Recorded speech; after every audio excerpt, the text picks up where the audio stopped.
Thank you, Professor Miller, for your very kind words.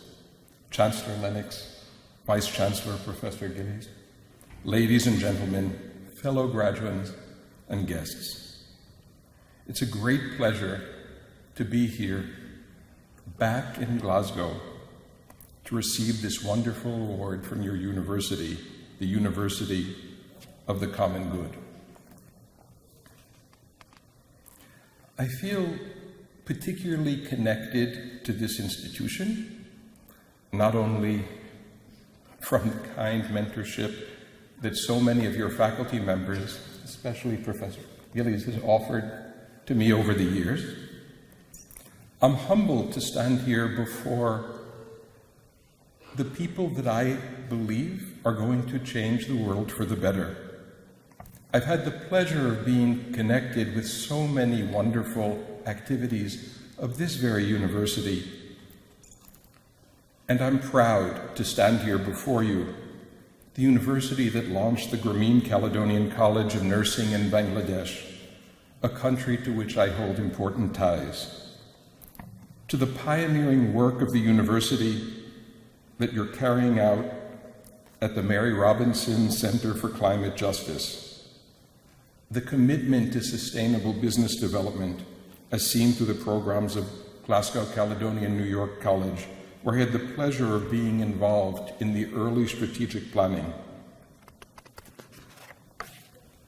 These and so many other bits of this university that I've personally experienced convince me that you have an outstanding reach on this planet for changing the world for the better. Internationally, at home here in Scotland, and in the rest of the United Kingdom.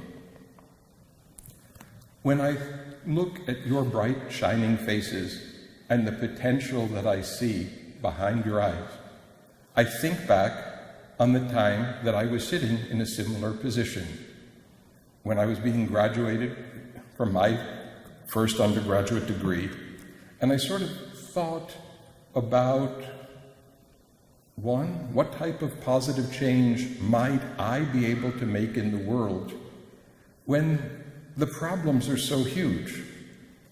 When I was worrying about having enough money or getting my first job or my next job, my first job out of college, weighing what type of job do I take so that I have the independence of knowing that I can earn more pennies than I need to spend a month, and the freedom that that will give me, while simultaneously not wanting to compromise my own values toward truly having little bits of that self-belief and that self-confidence that if I'm lucky and some other very wise people are kind enough to help me, I might be able to make a disproportionate difference in the world. But when I was sitting down at my graduation commencement ceremony, I wasn't sure how to do that, how to balance financial reality for myself with a tremendous desire to make the world a better place, and then the constant admonition of my parents and many elders of hubris is the wrong thing. Don't be so proud to think that you can accomplish the impossible. Take things one step at a time. That's something in which I failed because I really felt that working together with the right colleagues and friends, small groups of us can change the world. And I've had the pleasure of seeing that happen. Forgive me, please, if I say some things that might not be completely appropriate, or kick me off the stage or whatever. But what I realized is when I was graduating, when I was your age, first of all, the world felt very different than it does today. It never occurred to me at your age that I would be standing on a stage in front of such an esteemed audience, marshaling up enough self-confidence to thank my husband of 20 years for being the wind beneath my wings. It was inconceivable for me to be able to say that in a public setting when I was your age. I also realized that waiting for someone to become my mentor wasn't necessarily the way to maximize the odds of learning from some of the greatest minds in the world. So I decided to muster whatever self-confidence and self-belief I had to actively seek out the mentorship of people who I thought saw the world in a way differently than the way I see it.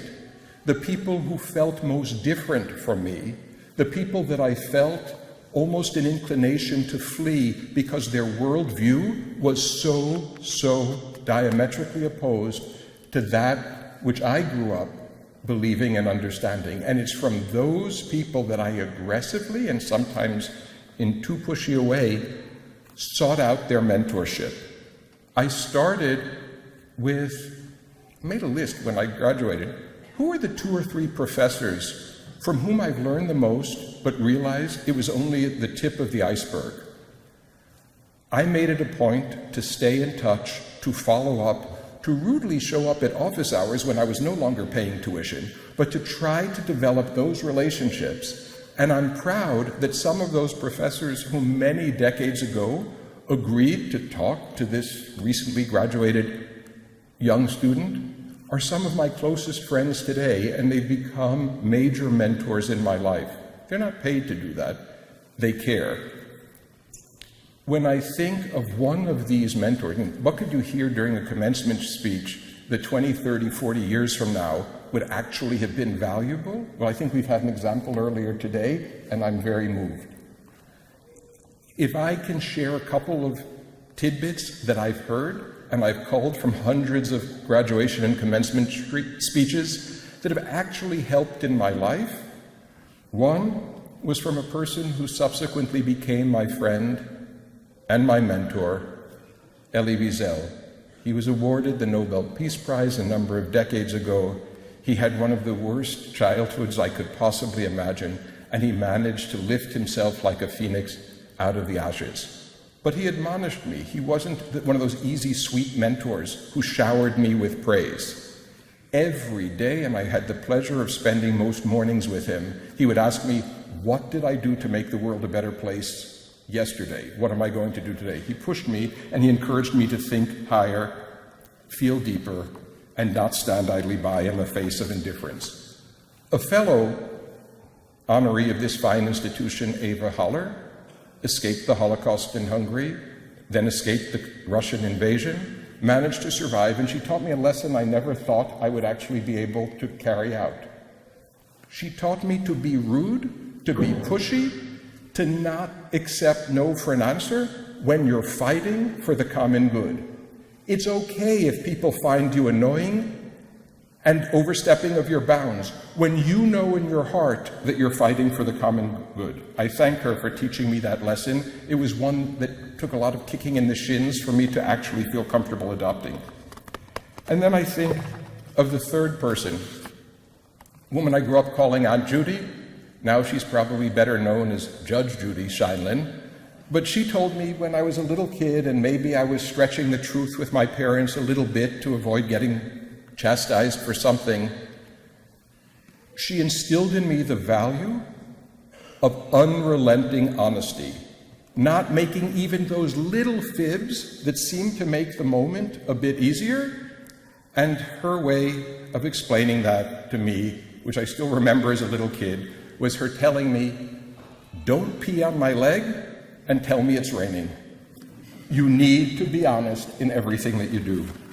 So if I have one little bit to add to this wisdom that my mentors were kind enough to share with me, it would be, in addition to the self-belief and the self-confidence and mustering it from wherever I was able to find it and wherever you were able to find it, it's balancing that with a well-calibrated moral compass. Every day, I feel the ends don't justify the means in my life. I was petrified because I didn't have enough money in the bank to pay my bills for the next week. And then I didn't have enough money in the bank to pay my bills for the next month. And I didn't have the money in the bank if I were unemployed for a year. the temptations to compromise. It's not the big, am I going to rob a bank? It's really easy for me to decide I'm not the right person and I have no desire to rob a bank. It's the little corrosive bits where your friends or your coworkers or your clients have pressured me, just bend a little bit. Don't worry about standing on that high horse, the moral compass. From my own life, the fact that I decided I'm really going to try to be the most ethical person I know how to be, never give in to that, there have been costs. But I feel that I have this self-esteem when I look myself in the mirror every morning and every night when I go to bed, that if I've done nothing else, I haven't compromised my values. I feel that I have self-esteem in terms of trying to be the most moral and ethical person I can be. When in doubt, speak to wise advisors. They've kept me out of tremendous trouble.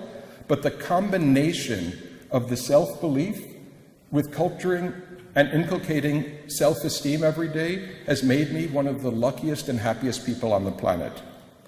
As you go to explore your futures, call on any of us if we can be helpful, and I encourage you to have the combination of self-belief, moral compass, and self-esteem that will make the world in which we want to live, we want our children to live, and in which we want our grandchildren to live. Thank you very much.